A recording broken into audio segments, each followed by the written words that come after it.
So hey everyone, good evening to all. मैं रोहित फिर से एक बार आप सभी का स्वागत करता हूं टेंस का आखिरी अध्याय डिस्कस करने के लिए। इससे पहले हम लोगों ने प्रेजेंट टेंस, पास्ट टेंस एक बेहतरीन सेशन के तरीके से खत्म किया है और आज बारी है इसके आखिरी अध्याय का, जिसका नाम है फ्यूचर टेंस। मैंने पहले बताया है कोई भी एग्जैजरेशन बात नहीं करूंगा। ये मैंने पहले बताया था कि फ्यूचर टेंस का क्वेश्चंस बहुत अधिक आपको देखने को नहीं मिलेगा, लेकिन चूंकि चैप्टर वेल फर्निश्ड खत्म होना चाहिए तो ये हमारी ड्यूटी होती है कि इसको अच्छे तरीके से खत्म करें। तो इसके अंदर भी जो पॉइंट्स हैं वो मैं तुरंत आपको रिकॉल करवा देता हूं और एज आई प्रॉमिस्ड कि कंडीशनल्स जितने भी थे वो सब मैं एक बार आपके सामने रिप्रेजेंट कर दूंगा और एक छोटा सा एग्जाम्पल के थ्रू समझा दूंगा कि क्वेश्चन इसके किस तरीके से आने के चांसेस आपके पास होते हैं। तो आइए आगाज करते हैं आज के इस बेहतरीन सेशन का। फ्यूचर टेंस आपके एग्जाम के लिए उतना ज्यादा रेलेवेंट तो है नहीं, लेकिन कुछ पॉइंट्स ऐसे हैं जो अप टू द बेंचमार्क है, अच्छे खासे क्वेश्चंस वहां से क्रिएट किए जा सकते हैं। तो आप सभी को उस पॉइंट के बारे में भी बताऊंगा और इसके बेसिक समरी जो बचे खुचे हैं वो भी बताऊंगा। तो आइए आगाज करते हैं फ्यूचर टेंस को। एज यू सी कि हमारे पीछे लिखा हुआ है फ्यूचर टेंस और ये बहुत ही क्रिएटिवली हमारे थीम को क्रिएट किया गया है। तो आप सभी को पता है थोड़ा सा क्रिएटिव हो तो और मजा आता है कि नहीं। चलिए तो आगाज करते हैं बाबू। पहले स्लाइड का पहला फ्यूचर में जो टेंस आता है जिसका नाम है फ्यूचर सिंपल टेंस। क्या बोलते हैं फ्रेंड्स? Future simple tense. ठीक है, आप लोग जरा देखो यहां बॉक्स में इसके बारे में इंफॉर्मेशन लिखा गया है। सॉरी, देखो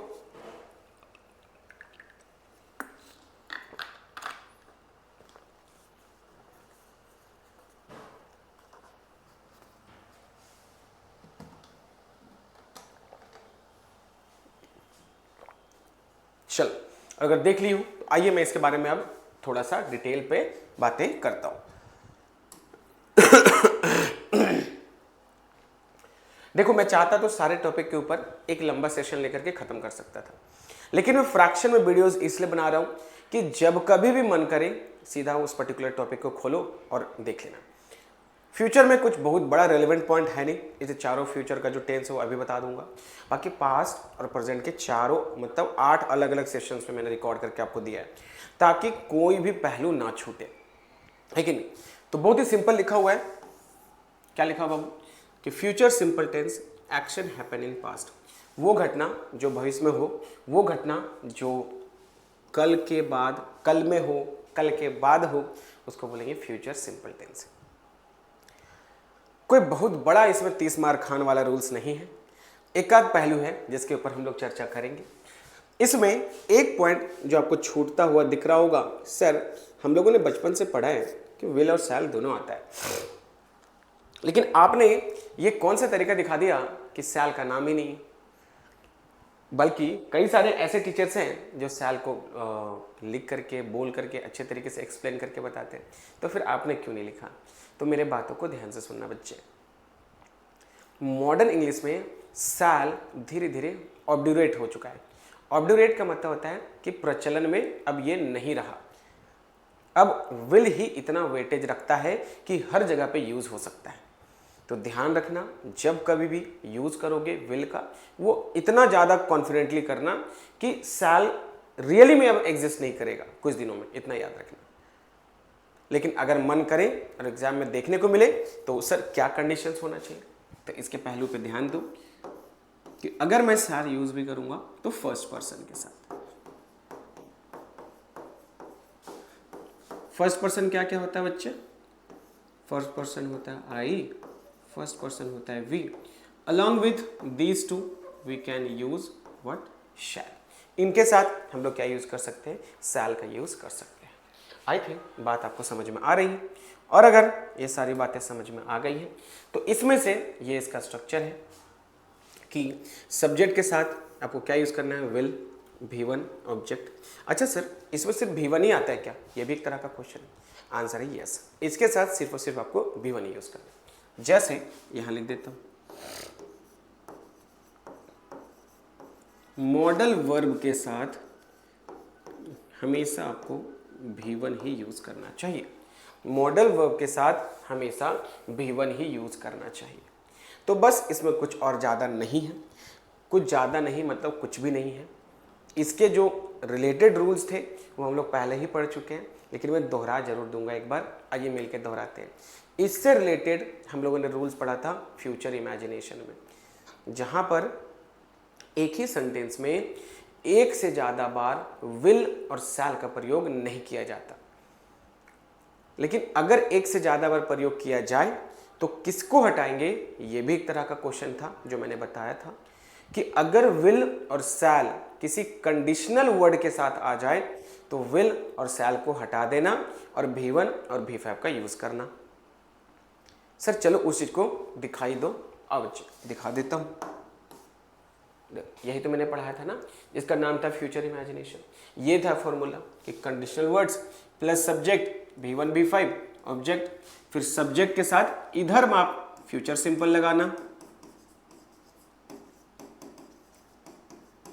और इधर फ्यूचर, इधर सिंपल, इधर आपको यूज करना है simple present.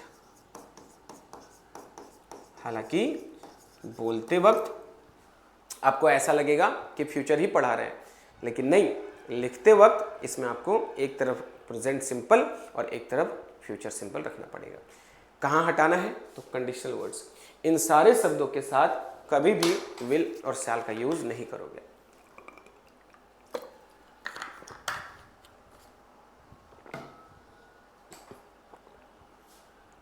Got my point कि इन सारे शब्दों के साथ कभी भी आप विल और शैल का प्रयोग नहीं करोगे। सर कुछ क्वेश्चन भी बता देते, मैं पहले बता देता हूं इसको मैंने पढ़ाया कहाँ है। ये पढ़ाए थे हम लोगों ने प्रेजेंट सिंपल टेंस के स्लाइड में, तो वीडियो के प्लेलिस्ट में जाओ, वहाँ पे इंग्लिश विथ रोहित सर करके हमारा एक प्लेलिस्ट है, उसके अंदर जाओ और पूरा ग्रामर सेक्शंस को वहाँ पे कवर कर लो। ठीक है, आज मैं प्लेलिस्ट का नाम चेंज करके ग्रामर बाय रोहित सर कर दूंगा, उसमें जाकर के पूरा डिटेलिंग देख लेना।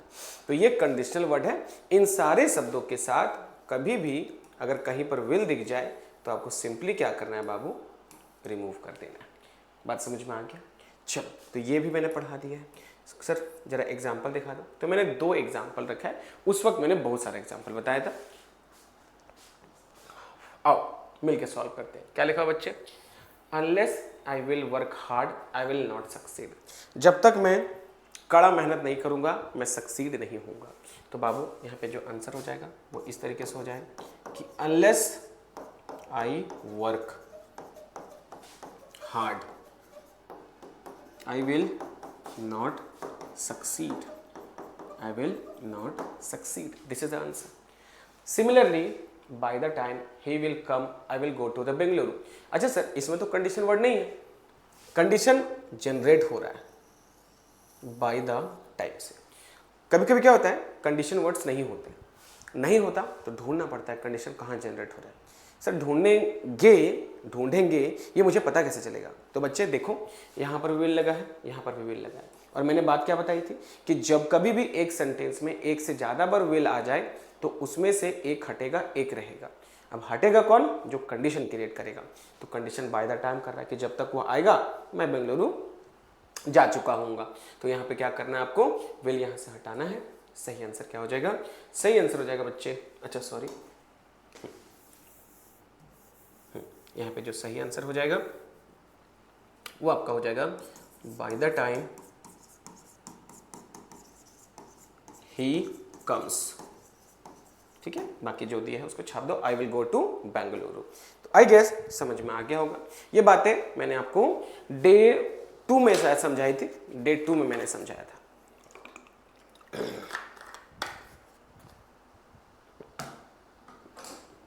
Okay, now it's time to move. चलते हैं अगले टेंस पे। ये प्रेजेंट सॉरी कौन सा ये फ्यूचर सिंपल था, ये खत्म हो गया। ब्लर हो रहा है क्या?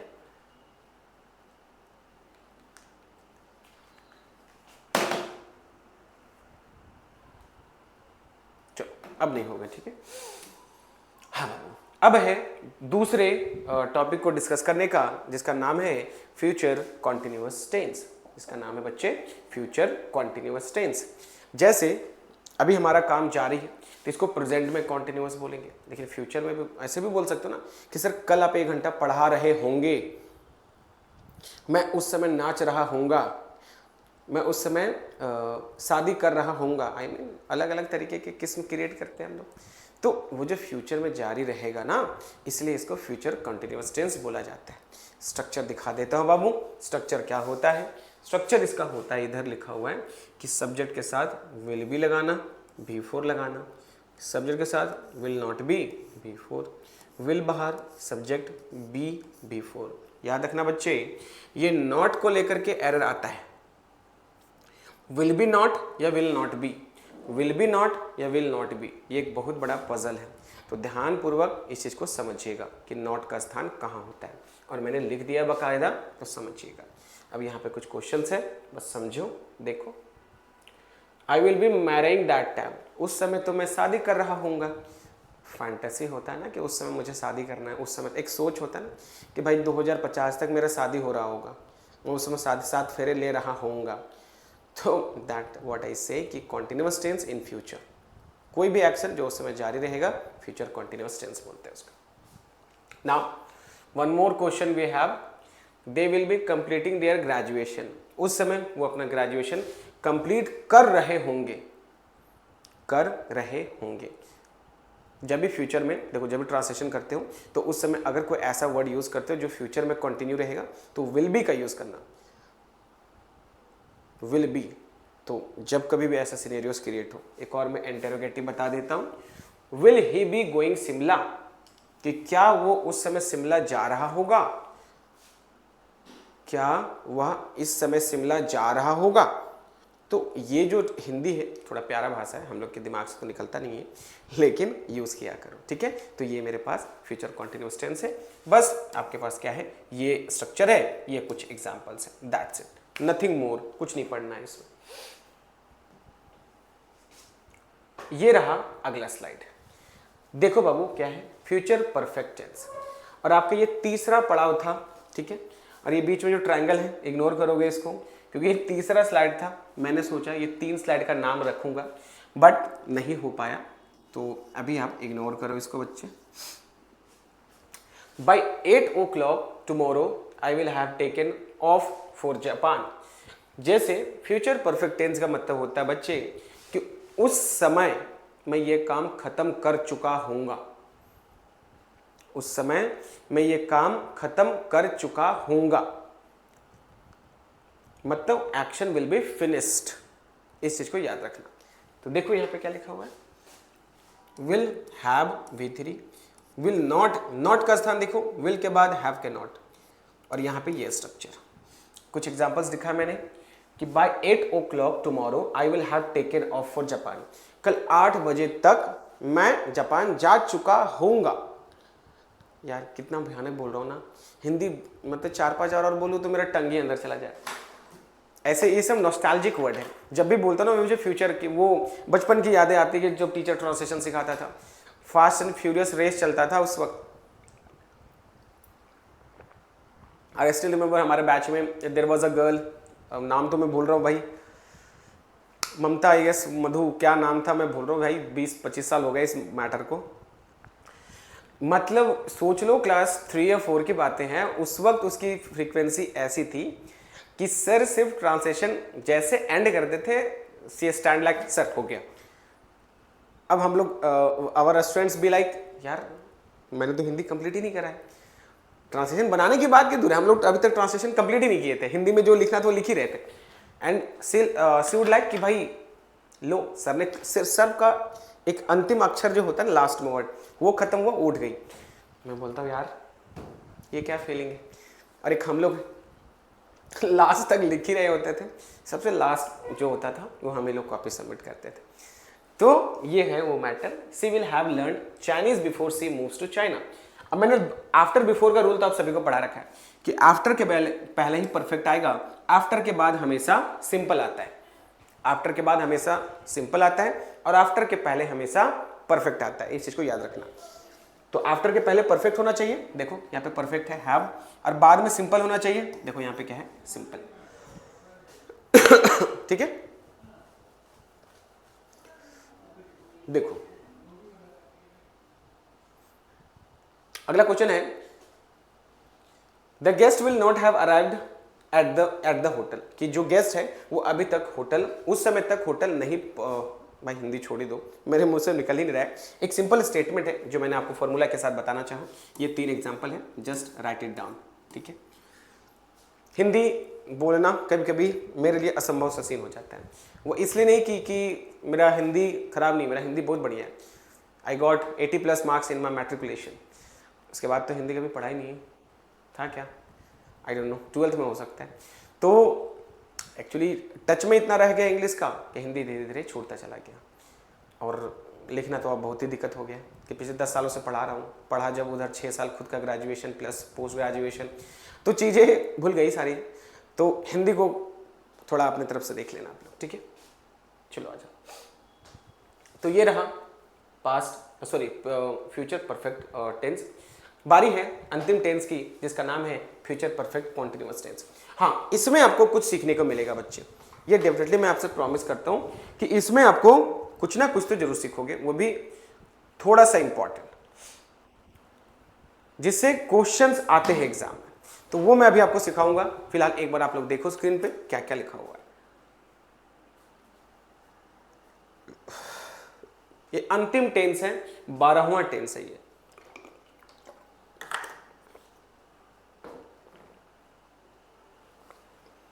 This is your last one, okay बच्चे। कल हम लोग इसका एमसीक्यू करेंगे और हो सके तो कल हम लोग लाइव जुड़ेंगे, ठीक है। आप सभी को लाइव जुड़ना है कल, ठीक है। आप सभी को कल लाइव जुड़ना है। टाइम मैं आपको बता दूंगा, आपके हमारे टेलीग्राम चैनल पे जुड़ जाइए, करियर अडू का जो टेलीग्राम ऐप है वहां पे जुड़ो। हो सके कल टेंस का हम लोग, हो सके, मैं आई एम नॉट सेइंग कि 100% श्योर, हो सके तो कल हम लोग लाइव जुड़ेंगे और कोशिश करेंगे कि लंबा सेशन शेड्यूल करें जिसमें टेंस के लगभग 100 क्वेश्चन कवर कर लें हम लोग, ठीक है। 100+ फ्यूचर परफेक्ट कॉन्टिन्यूअस टेंस। तो यहां पर देखो बाबू क्या होगा।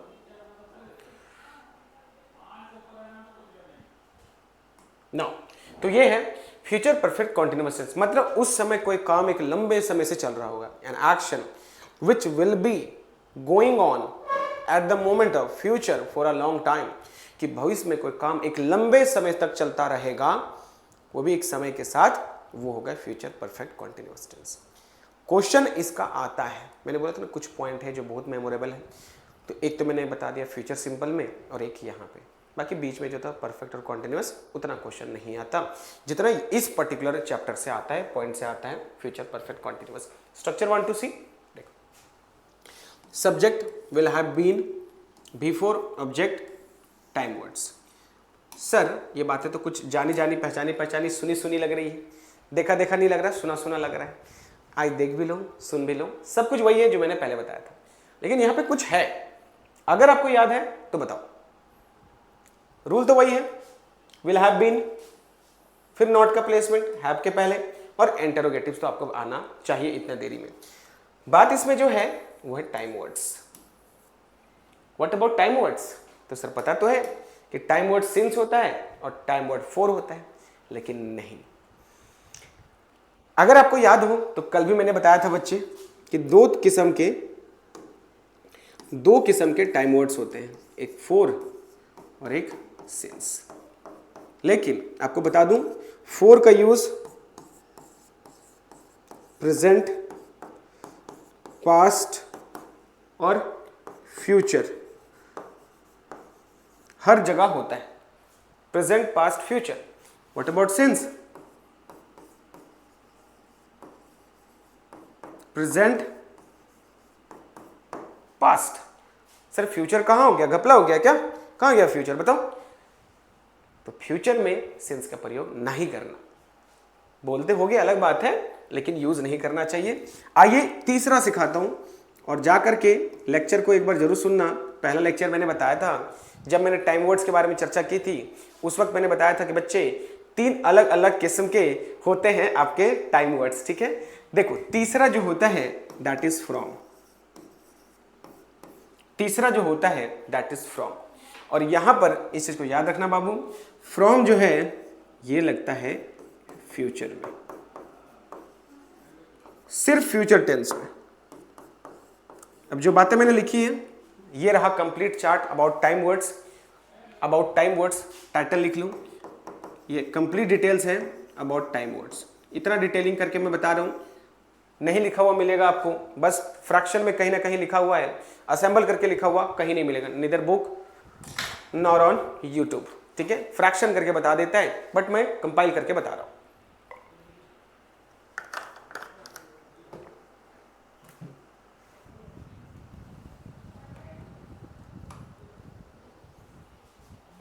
All done. चलो, तो ये रहा overall information about time words. Sir अगर कुछ क्वेश्चन हो जाए तो मजा आ जाता। क्वेश्चन से पहले ये रहा बच्चे, याद करने का शानदार तरीका मैंने सिंपली बोला है, जिधर को सिंस यूज होगा वहां फ्रॉम यूज हो जाएगा। मतलब ये पूरा स्लाइड सिंस के लिए था, तो जहां सिंस था, अब तो फ्यूचर टेंस में सिंस तो आएगा नहीं, तो this is all about future tense. This is all about future tense. अब इसमें क्या था, जहां सिंस था वहां फ्रॉम, फोर में कोई चेंजेस नहीं, जैसा फोर वैसा ही काम। तो सिंस था विदाउट नंबर सेंचुरी, अब वहां पे फ्रॉम हो जाएगा। याद रहना ये चीज। अब क्वेश्चंस कर सकते हैं हम लोग भर भर के। ये कुछ 3 क्वेश्चंस यहां पे दिखाई दे रहे होंगे आप सभी को, भर के दिखाओ। 2 ब्लैंक है, 1 कॉमन एरर है। 2 ब्लैंक है, 1 कॉमन एरर है।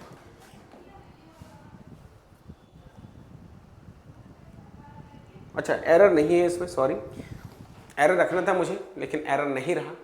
चल क्वेश्चन बताता हूं। By next month she will have been studying English dash 5 years। तो यहाँ पे क्या, अब हिंदी निकालने मत बोलना प्लीज, नहीं हो पाएगा मेरे से। मुझे ग्रामेटिकल चीजों को समझाना ज्यादा बेहतर फील हो रहा है। बाय नेक्स्ट मंथ, अगले महीने तक, she will have been studying English, वो अगले महीने 5 घंटे से पढ़ रही होगी, कुछ ऐसा सेंस दे रहा है इसका। तो इसका जो आंसर हो जाएगा क्या हो जाएगा, she will have been studying English, सिर्फ नॉर्मल नंबर है, तो वी कैन से कि यहाँ पे 4 हो जाएगा। वी कैन से कि यहाँ पे क्या हो जाएगा, 4 हो जाएगा। उसी तरीके से by tomorrow I won't have, won't मतलब विल नॉट, वो गलत मत समझना, विल नॉट है ये। By tomorrow I will not have been waiting for you more than an hour. यहाँ पे घंटा लिखा हुआ है, मोर देन एन आवर। तो मोर देन जब कभी हो तो आप सभी को याद रखना है, यहाँ पे एक सिंपल नंबर का यूज कर रहा है, ना ही समय है, ना ही कोई सेंचुरी है, ना ही कोई मंथ है, ना ही कोई डेज है। तो यहाँ पे सिंपली आंसर क्या हो जाएगा, 4 हो जाएगा। ठीक है, सही आंसर हो जाएगा बाय टुमारो। क्योंकि देखो यहाँ पे एक सिंपल लिखा हुआ ना, एन आवर मतलब 1 घंटा, एन आवर मतलब 1 घंटा, तो 1 घंटा एक सिंपल नंबर है, तो 4 more than an hour. Will they have been building this house, देखो यहाँ पे क्या है, मंथ है, तो मंथ के लिए क्या लगता था, सिंस लगता था। This sentence contain no error, इस सेंटेंस में कोई भी गड़बड़ नहीं। तो ये कुछ क्वेश्चन थे बाबू, जो आपके लिए मैंने फ्रेम किया था, ताकि फ्यूचर परफेक्ट कंटिन्यूअस टेंस में कोई भी दिक्कतें ना हो। और अगर ये सारी बातें हो गई हैं, तो अब मैं फाइनली ये अनाउंस कर सकता हूँ कि टेंस हम लोगों ने खत्म कर लिया। 8 सेशन लगे, घंटा की बात नहीं कर रहा हूँ मैं, 8 सेशन। अगर मैं घंटे को जोड़ूँ तो हाफ एन आवर का सेशन होता है, मतलब 4 घंटे 5 घंटे लग गए, जो भी मैंने बहुत जल्दी जल्दी खत्म कर दिया। तो कोशिश करो एक अच्छे तरीके से नोट्स बनाओ, मल्टीपल टाइम रिपीट करो, ताकि आपको कोई भी प्रॉब्लम ना हो। Got my point. चलो एक आखिरी प्रॉमिस जो मैंने आप सभी को किया था वो भी बता देता हूँ, अबाउट कंडीशंस। ये रहे तीनों कंडीशंस के फॉर्मूला बाबू। क्वेश्चंस कैसे आता है, ये एक छोटा सा डायलेमा आपके जहन में है, तो मैं बता दूंगा। देखो फ्यूचर इमेजिनेशन का ये रहा structure, future imagination, past imagination, present imagination, ये रहा तीनों फॉर्मूला। एक क्वेश्चन बता दूंगा, पूरा समझ जाओगे। कोई भी एक क्वेश्चन ले लेता हूं, जैसे ये वाला सबसे इजी है, ठीक है, क्योंकि इसमें पहचानना आसान है। कंडीशनल वर्ड के साथ विल का यूज नहीं करोगे, V1 या V5 का यूज करोगे। बाकी इन दोनों का क्या आंसर हो सकता है ये मैं बता देता हूं, ध्यान से सुनना बाबू। जैसे मैंने बोला, if I had Virat Kohli in my team, I would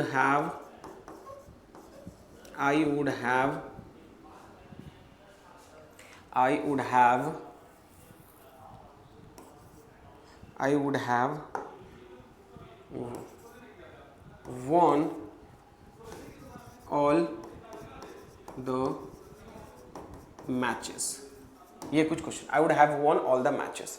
अब ये आपके पास क्वेश्चन है, तो अगर मैं इस क्वेश्चन में बोलूं कि बेटा एरर बताओ, तो आप फंस जाओगे, नहीं पता चलेगा एरर कहाँ है। फर्स्ट सेक्शन में एरर है, सेकंड सेक्शन में एरर है, we don't know anything about. तो इसके लिए आपको क्या करना पड़ेगा, इंस्ट्रक्शन पढ़ना पड़ेगा। मैं एक क्वेश्चन बताता हूं, ध्यानपूर्वक सुनना। मैंने बोला बच्चे इस पार्ट को अंडरलाइन कर दिया, और मैंने बोला कि अंडरलाइन सेक्शन को सुधार के दिखाइए, और यही कॉमन एरर में होता। तो कॉमन एरर में कुछ ना कुछ नई बातें जरूर लिखी होती, जिससे पता चलता कि किसको सुधारने बोल रहा है। लेकिन मोस्ट ऑफ द टाइम ये अंडरलाइन मतलब सेंटेंस इंप्रूवमेंट में देगा। अब अंडरलाइन किया हुआ पार्ट को सुधार के दिखाओ। तो अंडरलाइन किया हुआ पार्ट को सुधारेंगे कैसे, तो जो अंडरलाइन नहीं है उसको देखना है। अंडरलाइन कौन नहीं है, अंडरलाइन कौन नहीं है, अंडरलाइन नहीं है, I would have von all the matches. तो जरा देखो तो यहां फॉर्मूला क्या है, जो अंडरलाइन नहीं है उसका फॉर्मूला लिखो। उसका फॉर्मूला लिखेंगे तो क्या निकलेगा, सब्जेक्ट निकलेगा, वुड निकलेगा, हैव निकलेगा, वॉन मेरा V3 है प्लस ऑब्जेक्ट। तो इसका मतलब है कि subject plus would plus have plus V3। अब ये subject plus would plus have plus V3 ये तो सही है, क्योंकि इसमें करेक्शन नहीं मांगा है। तो जिसमें नहीं मांगा है उसका फॉर्मूला लिखना है, और जिसका मांगा है उसका नहीं लिखना है। तो जब मैंने इसको लिखा तो मुझे याद आया, सर ने बताया था ये तो पास्ट इमेजिनेशन है, और जब ये पता चल गया ये पास्ट इमेजिनेशन है, तो भाई इसका फॉर्मूला भी तो मुझे पता है, क्योंकि ये अकेला तो आएगा नहीं, इसके साथ इसका जोड़ीदार आएगा। क्या होता है, if plus subject plus had plus V3 plus object. तो अब आपको क्या करना पड़ेगा, ढूंढना पड़ेगा क्या इस स्ट्रक्चर पे है, नहीं है। इफ है, सब्जेक्ट सब्जेक्ट हैड। अब ये हैड इसका है, ये मेन वर्ब है, नहीं पता है, ये रहा हैड, तो चलो ये हैड मान लेते। फिर इसका मेन वर्ब कहाँ गया, इसका मतलब ये मेन वर्ब था। इसका मतलब ये है कि मुझे एक और वर्ब चाहिए जो V3 होना चाहिए। तो ये हैड का मुझे V3 बनाना पड़ेगा, यहाँ पे हैड हो जाएगा। If I had Virat Kohli in my team I would have von all the matches. जो अंडरलाइन नहीं किया गया है वही सेक्शन आपका क्या होगा, जो वही आंसर होगा, और जो अंडरलाइन किया गया है उसको इंप्रूव करना पड़ेगा। ठीक है, तो ये रहा बाबू ओवरऑल पूरे तरीके से सेशन। टेंस बहुत अच्छे तरीके से मैंने कोशिश किया है आपको खत्म करूं, और बचे खुचे जो रूल्स हैं वो आने वाले दिनों में सीखेंगे। ठीक है, टिल देन प्रैक्टिस करते रहो, मिलते फिर अगले क्लास में। जय हिंद।